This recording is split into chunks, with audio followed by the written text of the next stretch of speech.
就这段时间疫情比较严重嘛，所以现在我们来钓的话就必须要戴口罩的。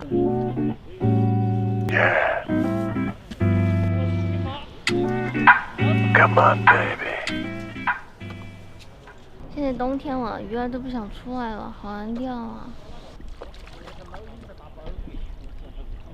小姐妹也开心得来了。她还不知道将面临什么。下次一定要记住，饵料不能码成面团。看看为什么钓不起来鱼，因为我捏了个狗不理包子。哎呀，蠢的一批！记住这个笑容，2小时后开始痛苦。还没有开始钓就掉下去了。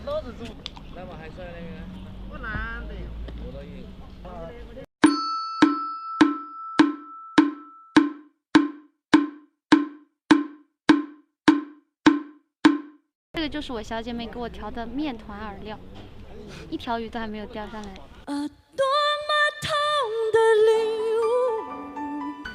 2天空军的经验告诉我，调饵料真的挺重要的。